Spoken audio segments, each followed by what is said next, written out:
Housing. Now, it's widely agreed that there aren't enough houses, and then they're too expensive either to buy or to rent. Today, I'm running an election clinic on housing, and I want your questions to put to our experts, not politicians, who can explain why we are where we are and tell us what the parties are offering on housing without the accompanying party political broadcast. So whether you're struggling to be able to live where you want to access social housing, to navigate Help to Buy, Right to Buy, Buy to Let, give us a shout. 08085 909 693 is the phone number. Calls are free from mobiles and landlines. You can also text me on 85058. You can get in contact via Twitter at BBC5 Live or email Nihal at bbc.co.uk. Right, a stellar cast I have for you. Like I said, experts, not politicians. There's no waffle, there's no spin. Here's the facts. Melanie Rees is here, Head of Policy at the Chartered Institute of Housing. Melanie, good afternoon to you. Good afternoon. Liam Halligan is here. He's just written a book called Home Truths, the UK's chronic housing shortage, how it happened, why it matters, how to solve it. Good afternoon to you, Liam. Good afternoon. And Kevin Peachy, the BBC's personal, finance and consumer affairs reporter. Good afternoon to you, Kevin. Good afternoon. Let's get straight into the questions. Katrina is 31, lives near Norwich. Katrina, you're a first-time buyer, or rather, you'd like to be. What's stopping you? We are a couple. We've got a 2-year-old. We both choose to work, so we get no assistance with childcare. We're having to work to pay our extortionate rent fees, so we're stuck in the private rent sector. Very, very little money to put away to savings, so I just want to know what the parties are going to do to help people like me who are working for a living. We don't get access to social housing because we're working, but we can't afford to buy a house because we have to pay childcare costs to work. So what are the parties going to do to help people like me? OK. Good question. You know what? Let's start with you, Liam, on this one. Well, unfortunately, very little. Housing is the issue that's yet to bark in this election campaign, and there are an awful lot of people like you under the heading of generation rent, people whose parents maybe bought a home, who can't afford to buy a home themselves, even though they're working hard, often both a couple that can't afford to buy a house. We've had under the Lib Dem Tory coalition and then the Tories Help to Buy, which has channelled often first-time buyers, and they have to buy new-build homes. A lot of those new-build homes have been substandard. And when you just give buyers more money to buy without addressing the supply side, the actual shortage of homes, then all you do is push prices up for everyone else who doesn't have access to Help to Buy. And I'm afraid that's what has happened. Labour are talking about more social housing, which I think is a good idea. The Tories aren't even talking about much more social housing. I think all parties are just trying to wish this problem away and pretend it isn't really happening. But back in 2017, the reason why Jeremy Corbyn got within a few thousand votes of Downing Street, a few thousand votes scattered across certain constituencies, Nihal, could have delivered him Downing Street, was because you had a wave of 30 to 39-year-olds who switched from the Tories to Corbyn in order to try and shake up politics and shake up housing market policy and get more homes built. There aren't actually that many more homes being built. The official numbers show there's been an increase, but a lot of those are conversions from offices, from shops. The underlying rate of house building still remains historically low. Melanie, have you got better news for Katrina? And I understand that Liam was being real, and that's what we like. Experts, we need them to be real. But Melanie? Yeah, I think we need to be real. Yeah, of course. And I think a lot of people have the dream of home ownership.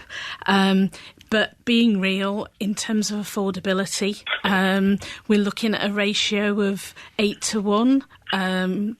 Cost of a home to the actual mortgage. So it's beyond the reach of so many, and it comes back to supply. We need more homes of all kinds to buy and to rent. There are products out there for people who want to get a foot on what's called the housing ladder. Things like shared ownership, where people can part buy, part rent. But it's interesting to see a range of things that the Conservatives and Labour have come up with to try and help people onto that ladder, but without building more homes, it's just not going to happen. And the Lib Dems, to be fair, as well. Yeah, because they're saying 100,000 social homes a year. Yes. What do they mean by that term, social homes? It's a bit of a misleading term. We hear things like council. That's what you're here for. Yeah, council, social, affordable. The difficulty we've got with the affordable term is that we have... That's relative, isn't it? No, absolutely. And we've got a product called affordable rent that's 80% of market rent that isn't affordable at all. No, not if you're in London, it isn't. That's right. Social housing isn't just provided by councils. What we tend to talk about at CIH is homes at social rents, which are the lowest rents generally available to people. So that's what we look out for, but terminology in the manifestos flips and flops back a bit around that. There's no real strict definition of social rent. I think there's a rough rule of thumb, Nihal, that, as we've heard, that affordable housing, affordable heavily in quotation marks, is 80% of whatever the local market rent is, which often isn't very affordable at all. And social rents, which tend to be houses controlled by local authorities, sometimes built by housing associations and controlled by housing associations, they tend to be around half of market rents. Though that depends, there's an algorithm, it depends on local wages and all the rest of it. It's a minefield. Indeed it is. And let's bring Kevin Peachy into that minefield Thank you. What a way to land being here. Here's a pogo stick. Here's the minefield. See if you can get through that. Kevin, what advice would you have to Katrina? Well, I think there's a few facts here that Katrina is certainly not alone. Housing costs for those in their 20s and 30s are 20% higher than they were 20 years ago. So that's why we're hearing more of this. And also, if you're a 30-year-old now, well, 38% of those are homeowners, and that compares to 55% for the previous generation, so people born between the 1940s and the 1970s. And so that's why it's coming up quite a lot, and that's why there are actually quite a few policies in these manifestos, because they're all pitching for the young vote. This is a massive issue, obviously, for young people. And when the 25 to 34-year-olds are most likely to rent, you can see why they're aiming their policies at these people. Katrina, you haven't been given really any good news from any of our experts, to be fair, which is not their fault, because, of course, they're dealing with what the political parties themselves are seeing.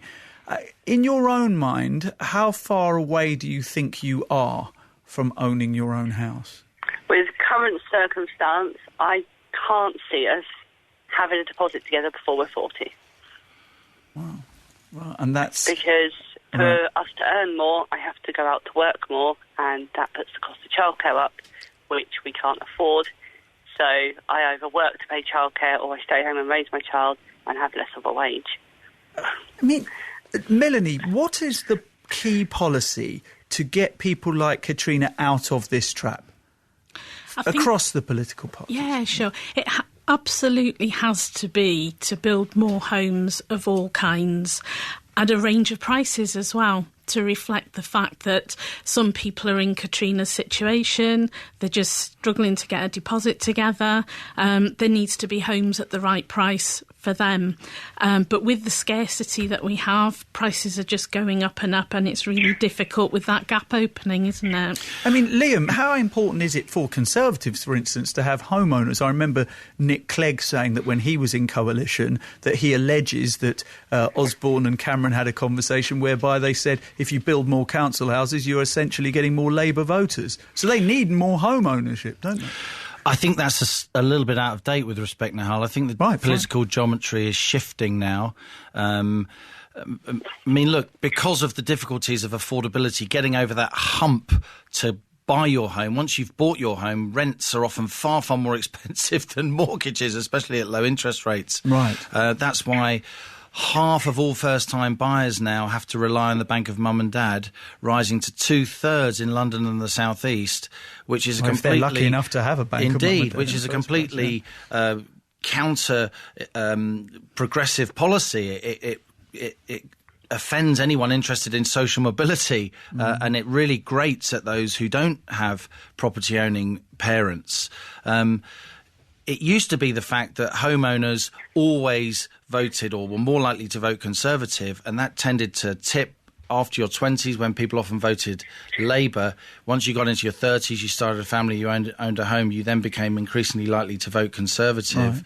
Now that tipping point where you're more likely to vote Conservative isn't in your mid-30s, it's now in your late 40s. Right. And that's why there are a lot of Conservatives who are screaming at Theresa May to do more on housing. Sajid Javid was one when he's the Community Secretary. He's now Chancellor, of course. But there are huge vested interests involved here. There are big landowners that you have to take on. There are big landlords that you have to take on. These people give huge campaign donations to all parties, particularly the Conservative Party, I should say, to be fair and even-handed. It's just a fact. And if you really want to build more homes, the problem we have isn't a shortage of space. Only 1.1% of England's landmass is covered with homes, and that includes gardens, whereas 13% is the green belt.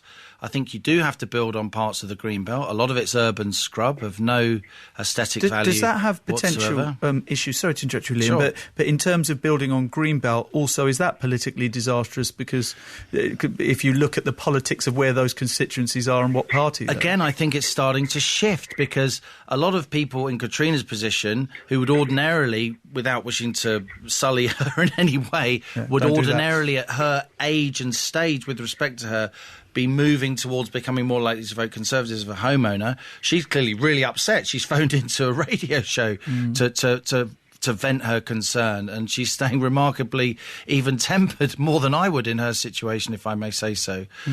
But now people like Katrina, the parents of young professional people, young people training skills, getting good jobs, they can't buy homes the way that they could. It is starting to shift. But what you need is frontline politicians to grapple with these surprise-side problems. Unlocking more land, unlocking more state-owned land, which lots of people in government don't want to unlock because they don't like the idea of building more houses in case prices start to even out and even come down a little bit. So this is really a cross-party problem. I'm seeing signs, and I write about it in my book Home Truths, of the emergence of a cross-party consensus, proper land reform, so more land does become available for people to build on. There's lots of planning permissions now that aren't actually being used. You need to get that land with planning permissions in the hands of smaller builders. They're the ones that build quickly. They don't sit on the land, they don't sit on the planning permissions and deliberately restrict supply, which is what we've seen from some of the big builders. Nihal, I think it's worth pointing out that first-time buyers haven't disappeared. There are still plenty of first-time buyers out there who have been able to buy a home, generally have been quite often helped by Help to Buy. Now, obviously, there's questions over Help to Buy about whether it's artificially inflated prices, whether it's offered greater profits for house builders. And I think when you look through the manifestos, there are, for example, in the Conservative manifesto, they're looking at long-term fixed-rate mortgages to try and sort of get those deposits down as well, giving councils some power to offer discounts to local first-time buyers. There's also with Labour, there are again sort of moves to give powers to councils, and also the big house building project that they're planning to try and offer social homes and so on. So it's not being ignored, and nor are first-time buyers, don't need to just throw their hands up and say never again.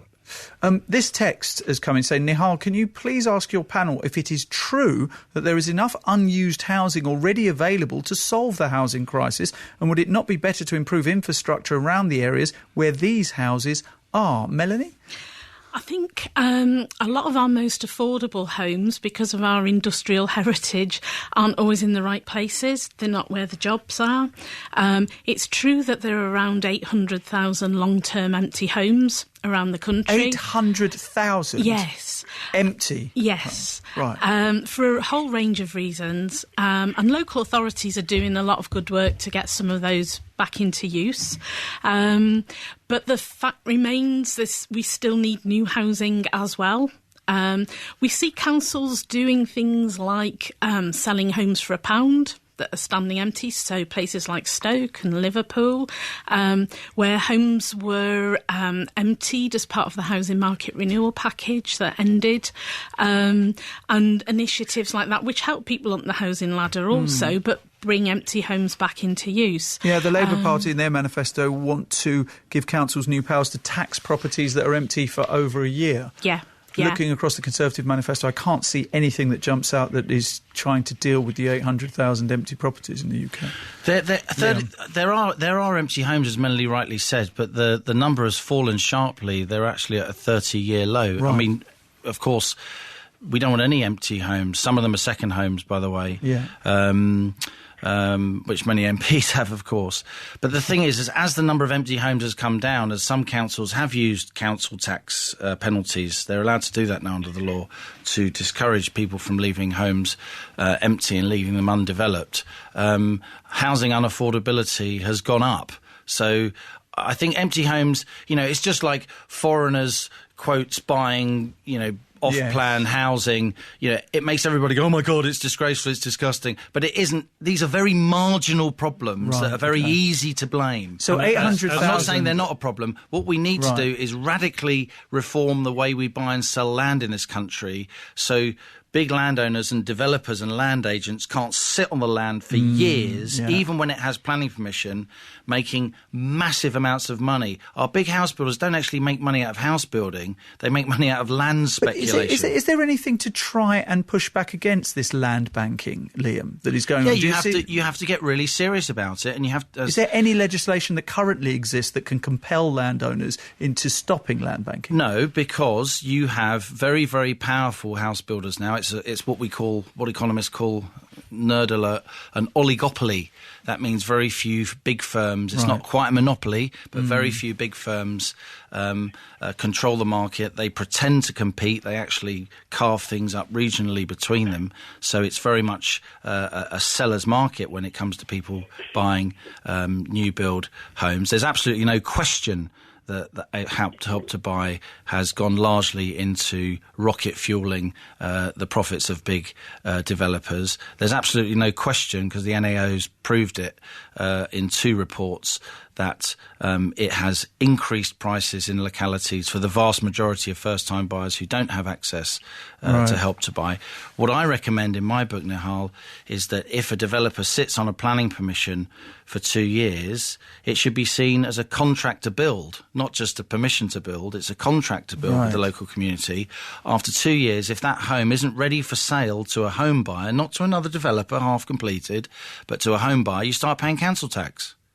The developer starts paying council tax on that unbuilt home for which they have been granted permission. And then you will see them move. Have you seen that suggestion in any manifesto, Liam? I haven't. I discussed it with the special advisors and policymakers of all 3 main parties. But this stuff's just too spicy. The house building lobby, the land lobby is too powerful, and there's too much campaign finance floating around for frontline politicians to really grab this. In the Labour manifesto, there's a bit on use it or lose it taxes for developers sitting on land. So there's a bit in there. I think Melanie pointed to quite an interesting point, which is about infrastructure and so on. We can't take housing as an isolated policy, because it's all connected, of course, with things like where we live is connected to other big election issues, the environment, climate change, the energy efficiency of our homes, to infrastructure. If we can get from home to work and then back home again on road, bus and rail, and then the NHS, education, are there the places in the GPs and schools for people who move into an area. All these things are connected, and of course that's what affects things like where homes are built or considered, what councils consider when there are applications to build homes, and also if reusing empty homes too. So it really mustn't be taken in isolation. This is a sort of big social issue, if you like. We've got to move on because we've got lots of questions to get through, not least people that are texting in on 85058. Thank you for doing that. We're going to talk about the private rented sector now. I want you to listen to the experiences of Becky and Matt, who've both had their tenancies ended by their landlords. We rented a house that got damp and it got worse. So we mentioned it to the landlord. really so that she could get it fixed without it continuing to get worse over time. She just kept ignoring it. We called again, she ignored it, and instead she just sent a letter for our eviction, and we had like a month to move out. The house that we went to look at had 7 other families looking on the same day, so that was pretty worrying as well. And then when we did move to our new home, which we were lucky to get, the previous landlord actually was trying to claim the deposit from us, despite her being the one with the damp problems. I actually had to fight tooth and nail to get our deposit back. I just wondered what laws are going to be put in place to prevent people and families being evicted so quickly when they are being really good tenants and paying on time, especially when it's really costly to move, and also in a time when it's very hard to get a mortgage for families, or to even be able to save for a deposit. So we're living in a time now when rentals are really important, and I think the German model, where you're able to stay in a house or apartment long term, is much more favourable. That was Becky, who lives in Exmouth. Here's Matt in Lincolnshire. We are being evicted from a property we've lived in as a family of 4 for 6 years under a Section 21. That's basically where a landlord can evict tenants or kick them out without having to give a reason. Why is it that the tenants are expected to foot the bills for being forced to move out of their property? It's loss of income. I'm a freelance copywriter. Obviously, we have fought Section 21, so this is going to court. We're expected to pay the court fees. We're expected to pay removal fees. We're being kicked out and we have to pay for everything, even though we worked out that we've paid around £62,000 towards our landlord's mortgage. It just doesn't seem fair. No, it does not seem fair at all. Melanie Rees was busy taking notes there, Head of Policy at the Chartered Institute of Housing. Melanie, firstly, let's start with what Becky had to say. Yeah, sure.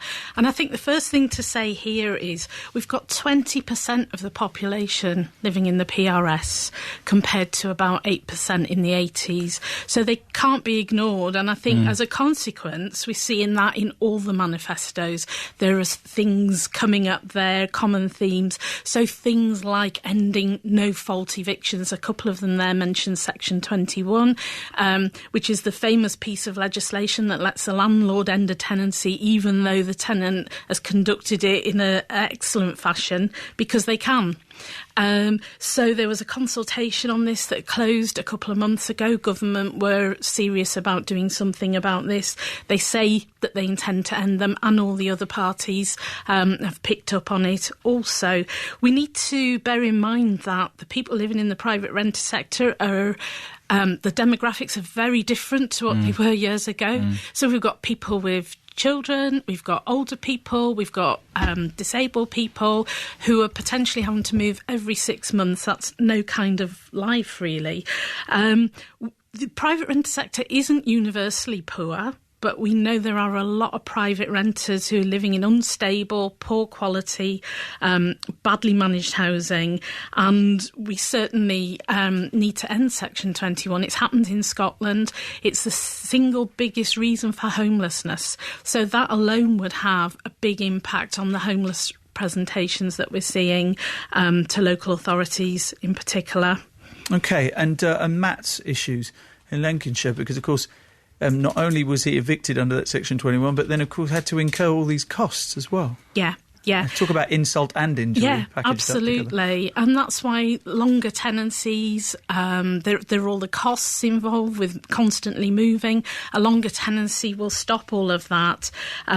All the arguing about deposits as well. You see a lot of that on Vent to Rent on Twitter this week. There's been a big campaign about the spurious reasons deposits have been withheld or only partly given back. And And so one of the Conservative proposals is to give people a portable lifetime deposit that they can easily take from one landlord to another. Now, whether that's going to stop those claims, those unfair claims, and all the distress it causes remains to be seen, but it's recognition that there are big issues there for people. Liam, what would you like to add to that? Well, Melanie's summarised the position beautifully, if I may say so. The private rented sector now is a fifth of all households, sharply up, as she said. And the demographic is key. And that's continuing. I mean, it doesn't look like it's plateauing out. No, because home ownership is falling, particularly among younger adults. Right, so that's only going to rise. That's only going to rise. Right. We're going towards a sort of rentier society where more and more of the property is in the hands of fewer and fewer people, which of course tears at the social fabric. Here's an incredible statistic from my book. Back in 1991, when 10% of people rented, women at the age when they would have their first child, back then it was 27, just 12% of them were in private rented sector accommodation. Now the age has gone up slightly to 28.5 since 1991, but 40% of women of that age are in private rented accommodation. So what's actually happening? And of course, there's fears about, my God, if we're renting, we're vulnerable, we have children, we have to keep moving, they'll have to go to many different schools. There's all the costs that we heard about from our two callers there, from Exeter to Lincolnshire, I mean, right across the girth of England, very different parts of the country experiencing the same thing. I personally think all these issues come back to the fact that this is a seller's market. There aren't enough rented homes. That's why landlords can sometimes behave well. Some people listening have one buy-to-rent property, which they've got because they didn't trust financial markets, and that's their pension, and they may be exemplary landlords to young adults, acting in a completely civilised way. But there are many, many landlords who are not exemplary and are completely the opposite. I worry that if we bring in very, very draconian things like rent controls that we saw in the 60s, 70s and 80s, the supply of properties on the private rental market will fall even more, making it even worse. It all comes down to supply and demand. I would say that, I'm an economist, but it's true. Yeah. We just need more rented. We need more homes overall. We need more social housing. We need more housing that's affordable for people to buy. And we need more housing that's available for people to rent. Kevin? To give you some more facts, government data shows that there are more people have rented from private landlords than from social landlords since 2013, many of those under 35 as well. So there has been an obvious shift in whom we rent from, but also we heard there a lot about the revenge evictions, no fault evictions, and so on. And Melanie's exactly right. That right across the political spectrum, there is mention of this. Plans to get rid of it. Now, I've spoken to landlords or landlord groups, and they say, "Well, hang on a minute. If you get rid of that power that we have, then maybe we will become choosier over whom we rent to, and therefore we will pick people with a higher income. We'll pick people who we're absolutely sure are going to pay, and just or even just people we know. Remember, a lot of landlords only actually have one property. Right. Many of them are accidental landlords.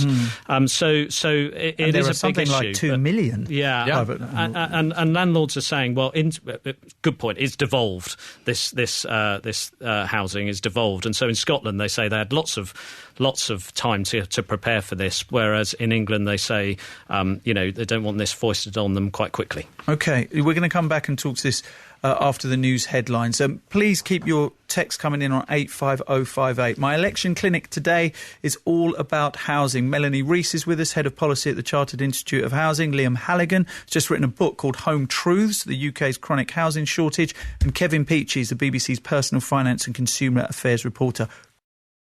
We are back into my election clinic. Today we're talking about housing and what the parties are doing to solve what's generally accepted as being a crisis of supply and affordability. Now, if you've got a question on how the parties are promising to help you or your family with your housing issues, 08085 909 693. If you want to see through the fog of spin into a world whereby facts rule rather than opinions, then get your questions to us, 85058.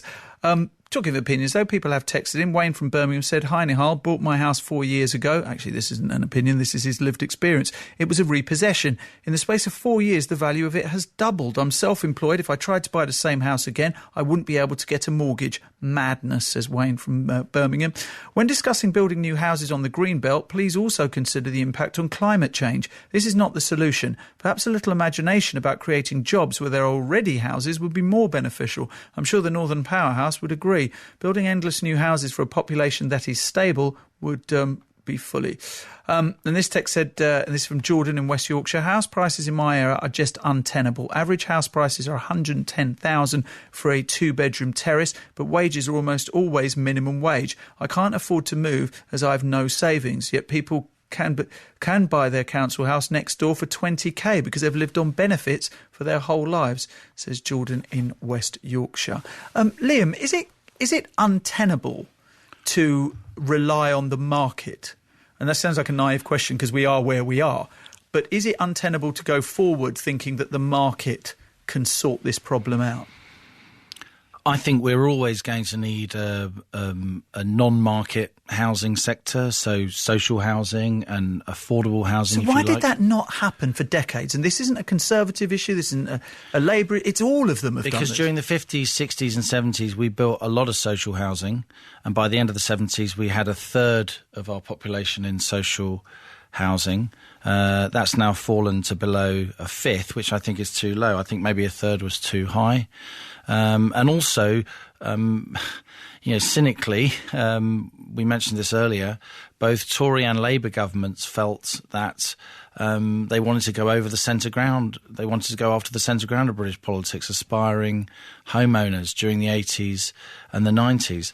Look, I'm generally a sort of, I like financial markets kind of journalist, as you probably know. But when you just leave the market completely to itself, such as we have with the large house builders now, you get increasing concentration of power. So we've got a private sector that's deliberately underbuilding in order to keep prices high, and we've got state provision of housing, not necessarily the state building the houses, but funding the building of housing, that's been far too low over recent years. And we've got the state building housing in tower blocks because land is so expensive that the local authorities can't afford to buy enough land to build the sort of low density social housing that was built in the 40s and 50s that is still very, very popular to this day because they're far more desirable homes. They're far better places to live, according to most people who live there. They weren't allowed to keep the money that they got from selling off the council houses. There's that as well. When the right to buy was brought in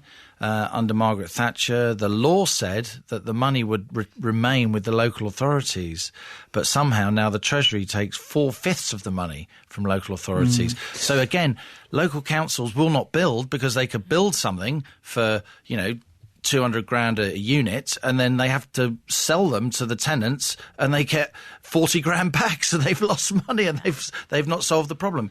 In my book, I call for right to buy to be suspended, actually, in England. It's already been suspended in Scotland and Wales, right, Melanie? Yeah.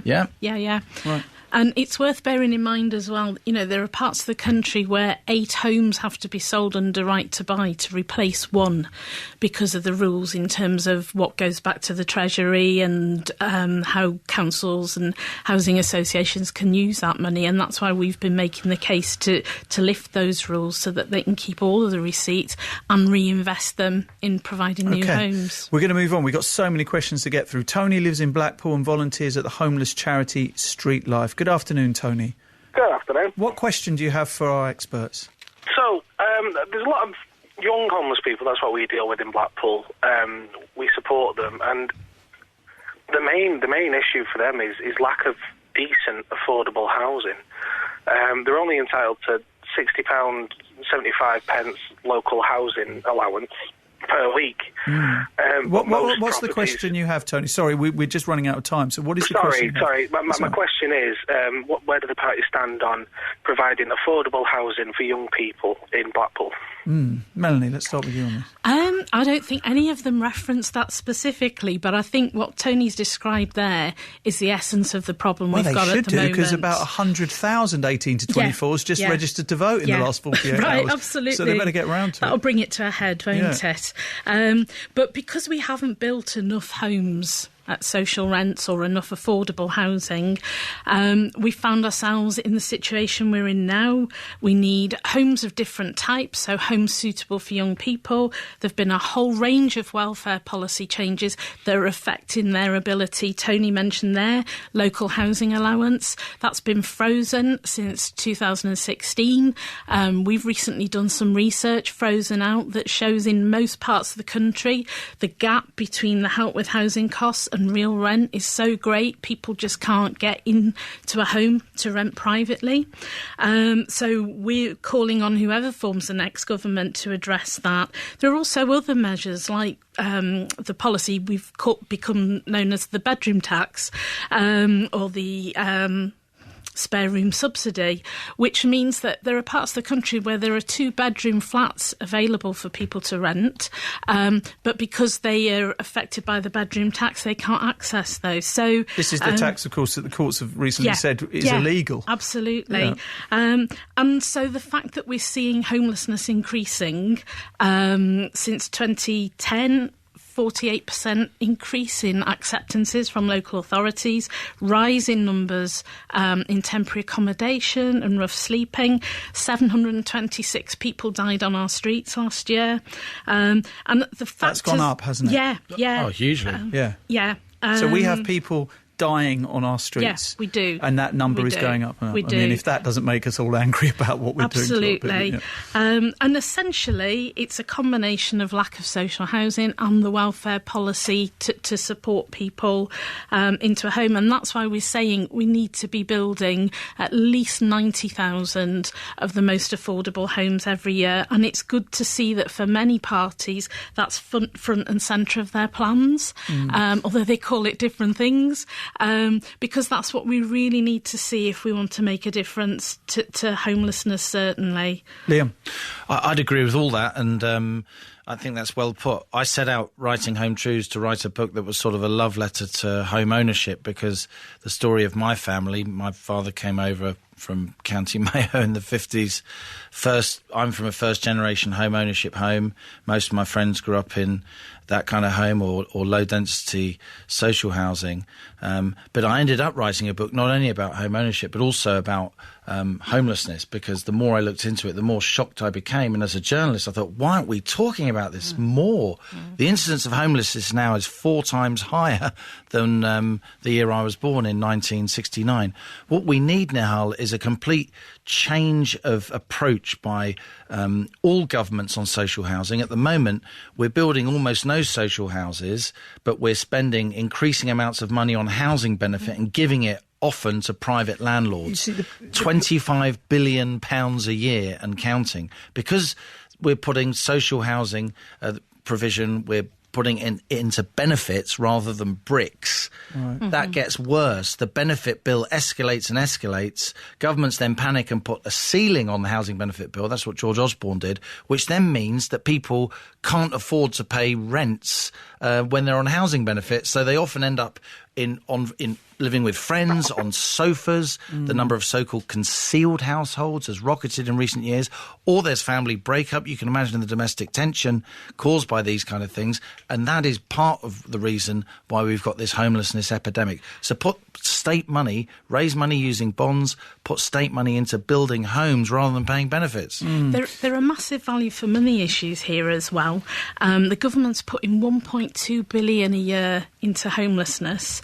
£1 billion of that is going on to temporary accommodation. So homelessness is not the same as rough sleeping. Rough sleeping comes within homelessness, but homelessness is a much broader thing, isn't it? Because there are people who have a roof over their heads. So when you're in bed and breakfast. Exactly. So rough sleeping, where Tony is, I mean, the interesting thing, Tony, about your question, of course, is it's also linked to access to mental health services in certain cases as well, isn't it, Tony? Well, of the time, you find that homelessness and mental health, they kind of go hand in hand. Right. So if there's that issue, then that, Yeah, and I think there's another issue there. We had a Supporting People programme of funding, providing a range of services to help people stay living in their home, or if they were housed, to live there independently. And that's died away, and we really need to see that come back again, because that's a key measure in terms of preventing homelessness as well. Melanie, thank you. Tony, thank you to you as well. We're going to go back to renting, and Lester in London is with us. Lester, good afternoon. Good afternoon. What is your question? So my question is this. I understand the need to provide long-term accommodation where you give security to tenants. However, there are a considerable number of tenants that are in default of their tenancies, whether it's not paying rent or destroying a property or being antisocial. And as a landlord, a professional landlord, the biggest problem that we have is the time it takes to be able to evict a tenant. So it can take anywhere between 6 and 12 months. Now, if you've got a tenant who's paying, I don't know, £1,200, £1,500 a month for rent, and it takes 12 months to get that tenant out because of the problem with the court process, you're asking landlords to take the risk of having a private rental tenant and potentially having quite a financial risk of the length of time it's going to take them to get them out. So what is the government's, or what are the parties going to do about that? Kevin, let's bring you in on this one.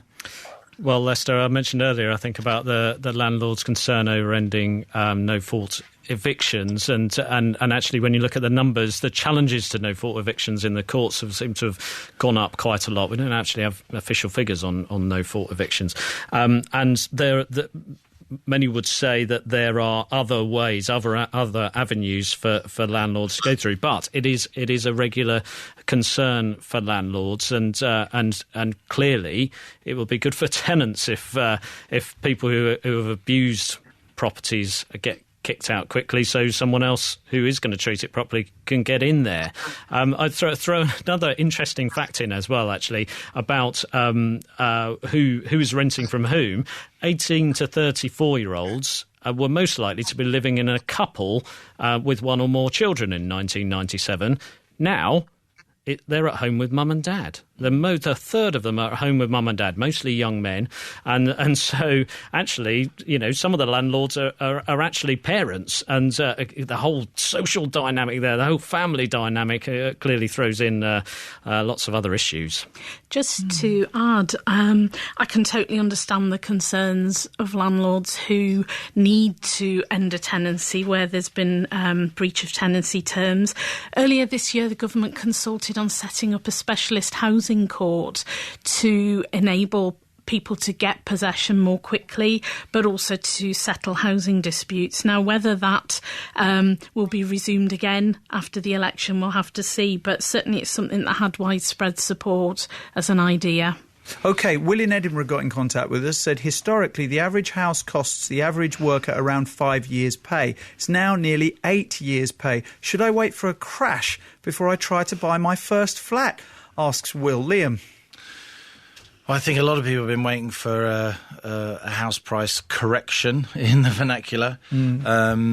And I can understand why, but Has that happened to certain parts of the London property market, but at the very high end? It has, to those parts of the property market that have been massively hyped up over recent years. Look, it's not just the demand and supply of housing that's the reason that house prices are so high, though that's largely the reason. It's also things like the Bank of England's quantitative easing policies, which have pushed up house prices, and not just, again, in London and the South East, but in many regional cities and localities too. I don't think it's going to happen. I don't think you're going to get a major downswing in house prices. I think the demography is too strong. The pressures in the market to keep buying are too strong. Unless we stopped international money from buying houses altogether.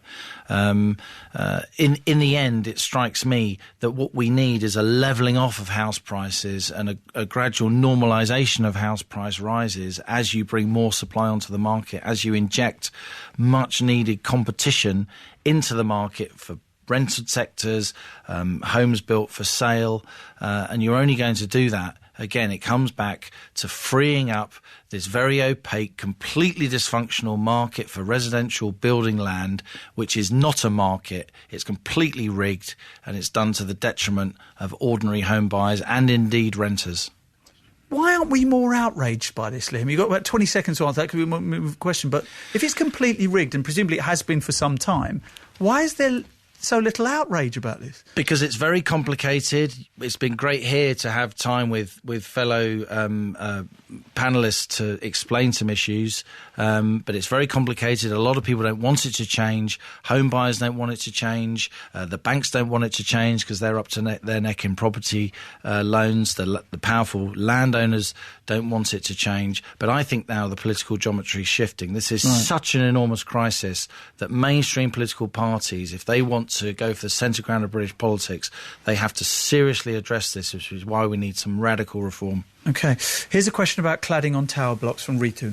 Hi, my name's Ritu and I live in a block in Kent with combustible cladding. Since the fire at Grenfell over 2 years ago, I know I've been living in an extremely dangerous home. I'm facing financial ruin as a result of huge fire warden costs, and I'm absolutely terrified that I'm going to become homeless if I can't find over £70,000 to replace the cladding on my block. There's absolutely no legal requirement for building owners or developers to fix this problem. Can you tell me what your party will do to make sure that my home is made safe for human habitation without these life-changing costs being passed on to me? Kevin, what are the political parties doing about this? Well, many say they're going to the removing cladding is too slow. They say that Labour and Conservatives both saying that this is going to happen. Have they washed their hands, though, of cladding when it's not in the local councils? Well, I think it's important to point out there is still public inquiry into Grenfell, of course, and so maybe that's why it's not mentioned quite so much, that they're waiting for the outcome of that and being a bit careful about that. And I've certainly heard from owners, people in rented properties saying it's really difficult to sell, for example. Can be quite difficult to get a mortgage based on the cladding on their property.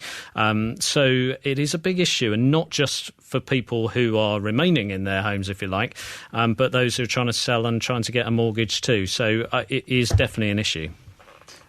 Melanie?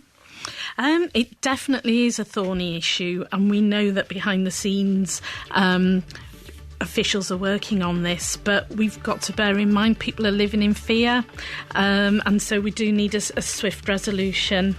Figures of July 2019, 328 high-rise social housing blocks, not just private, social housing blocks in England alone. 328 were fitted with cladding similar to that which burned with such ferocity and so tragically at Grenfell. So thousands of social tenants are living in homes that the government acknowledge breach building safety rules. Oh my God. We've run out of time. Liam Halligan, thank you. Just written a book called Home Truths. Go and check that out. Melanie Rees, Head of Policy at the Chartered Institute of Housing. Kevin Peachy, BBC's Personal Finance and Consumer Affairs reporter. Thank you very much indeed for giving us such knowledge over the last hour. First for news. And more live Premier League football than anyone else. This is BBC Radio 5 Live.